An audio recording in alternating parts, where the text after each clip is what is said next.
Former Vice President Mike Pence made a surprise visit to Ukraine yesterday to meet with President Volodymyr Zelensky. The 2024 Republican presidential candidate has been a vocal supporter of Ukraine and is the first in the crowded field of contestants to meet Zelensky during the war. Meanwhile, Ukraine's military intelligence agency says Russia is reducing its personnel at the occupied Zaporizhia nuclear power station. Ukraine yesterday conducted nuclear disaster drills near the power plant. Earlier this month, Kyiv accused Russia of planning a terrorist attack at the nuclear power plant, which is the largest in Europe. Moscow has denied those accusations. And in Russia, the fate of a senior Russian general remains unclear after reports that he had been detained. CBS News learned earlier this week that the U.S. has intelligence suggesting Sergei Surovikin had prior knowledge of the Wagner mutiny. Following the latest from Washington is CBS News reporter Olivia Gazis. Olivia, good morning. Wendy, good morning. Yes, about the only thing that we know for sure right now is that top general Sergei Surovikin was detained, a U.S. official confirming that much to CBS News. But the details really stop there. It is really not currently clear whether Surovikin was put under formal arrest, was released after some questioning, or, as some of his family members have said to Russian media, is out and about and working as usual. The news of his detention comes, as you said, U.S. intelligence indicate he may have had some foreknowledge of this rebellion led now 1 week ago by Wagner Group chief Yevgeny Prigozhin. And there are open inquiries as to whether he may have been, in fact, a supporter of that effort, which appeared, of course, designed to potentially overthrow elements of the Russian military's leadership. That, like many things, is an open question at which, the U.S., Western, and very clearly Russian intelligence officials are taking a very close look.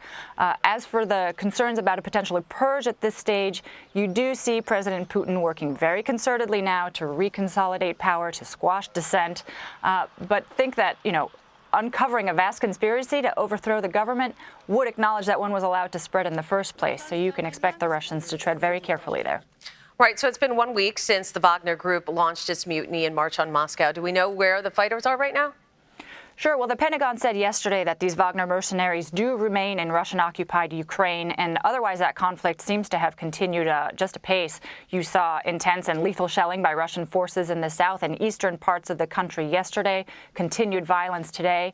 In speaking with U.S. and Western officials, the sense is that this mutiny was really too short-lived to have affected any sort of meaningful transfer of Wagner troops from the various front lines.